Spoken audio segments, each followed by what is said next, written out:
الرحمن الرحيم، الصلاة والسلام على أشرف المرسلين. اليوم كتعلن شركة ديار أمين، شركة منخرطة بالاتحاد الوطني للصغار والمتوسطين المنعشين العقاريين، عن الافتتاح المشروع ديالها الرابع في إطار السكن الاجتماعي في إطار شراكات مع الدولة. لهذا المشروع اللي من خلاله كان نحاولوا نرجعوا المنطقة ديال الحي الإداري بمنطقة الشلالات اللي كانت عندنا فيها التجربة الأولى، التجربه الثانيه عفوا، وهذه هي التجربه الرابعه ان شاء الله في المنطقه ديال الشلالات اللي كنتمناوها ان شاء الله تكون تجربه ناجحه، وان شاء الله اللي غنقدموا فيها بعض العروض اللي هما عروض قويه ان شاء الله. المشروع جاب بجميع المواصفات اللي المواطن كينتظرها. كنتمناو باش نلبيو الطلبات ديال المواطن ونرفعوا من سميتو ديال هذه المنطقه هذه.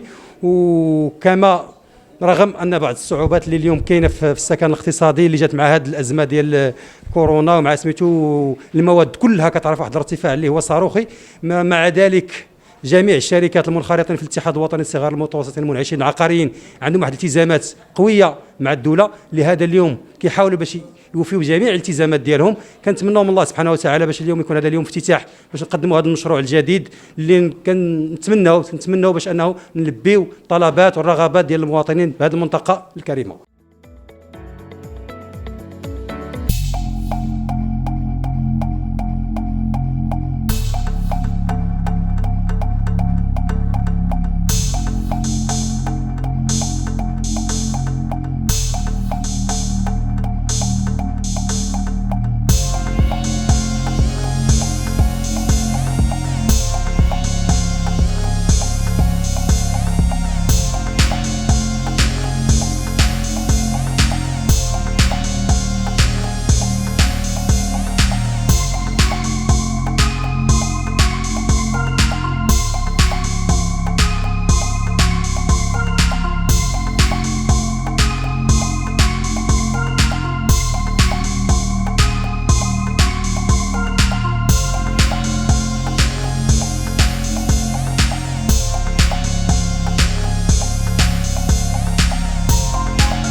اليوم أنا أولا جيت سعيد اللي سنحضر بجوج صفات، أنني كنائب رئيس ديال الاتحاد الوطني وككاتب عام ديال الاتحاد العام مقاولة المهن تنحضر لواحد الشركة اللي بالفعل أننا ساهمنا في التأسيس ديالها، الشركة اللي ضمات واحد المجموعة ديال المنعشين العقاريين الصغار اللي بالفعل خداو واحد التحدي من أجل إنجاز واحد السكن قليل التكلفة 140 ألف درهم، من بعد أنهم خداو تحدي من أجل خلق واحد السكن آخر اللي هو سكن اجتماعي.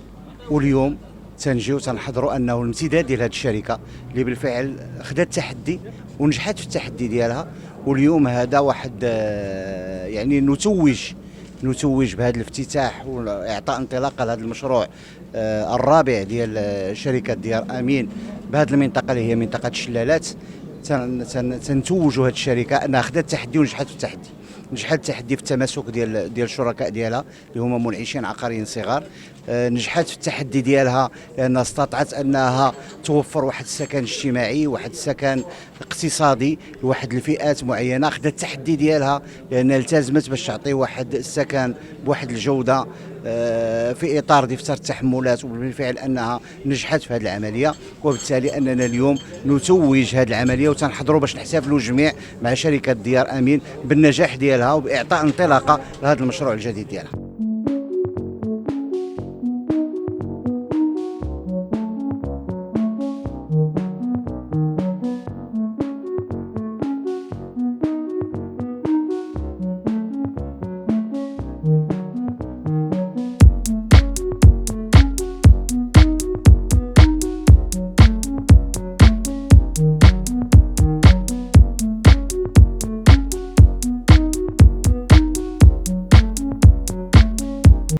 كيتكون يعني مشروع جديد اللي كنظن باللي هذه اول مره يكون هنايا، اللي كيتوفر لي فيه 3 غرف، وكيتوفر على مصاعد وكيتوفر على دي باركينغ يعني مرآب للسيارات.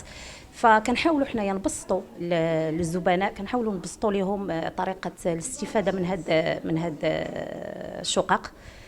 كنحاولوا نعطيو تسهيلات للزبناء ديالنا، تسهيلات في الاداء بيان سور، تيكونوا تسهيلات كيكونوا تسبيق. تنحاولوا نخدموا على التسبيق، يعني تنحاولوا نشجعوا الزبناء بانهم ياخذوا هذا السكن الاقتصادي اللي فيه مميزات السكن الثانوي، فيه مميزات السكن الاجتماعي.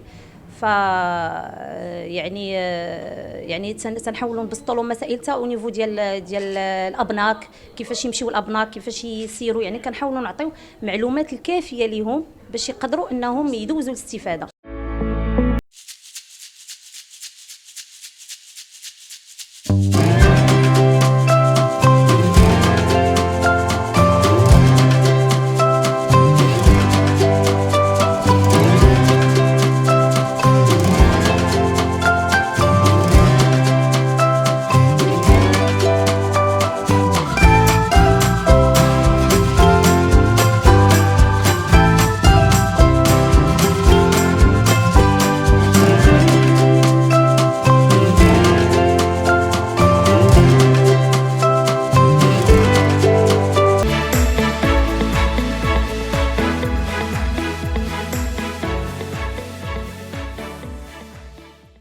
بسم الله الرحمن الرحيم. جبل مين اليوم بفضل الله تعالى عندنا افتتاح ديال المشروع الرابع اللي دارت شركه ديار امين، من بعد 3 ديال المشاريع اللي منهم مشروعين ديال السكن قليل التكلفه ديال 140 ألف درهم، ويعني بعد تحديات كثيره الحمد لله نجحنا باش ننجزوا هذه المشاريع، وحنا في بدايه المشروع الرابع ان شاء الله، سكن اقتصادي اللي جينا ليه هنا في الشلالات. مشروع ديال 3 الغرف وصالون ولاسانسور ولاكاف ديال او الباركينغ ديال السيارات.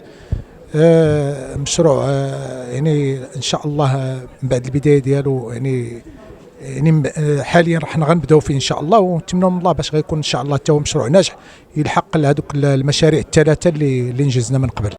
ما تنسوش تابوناو في اليوتيوب وتضغطوا على زر الجرس باش يوصلكم جديد زناتة نيوز.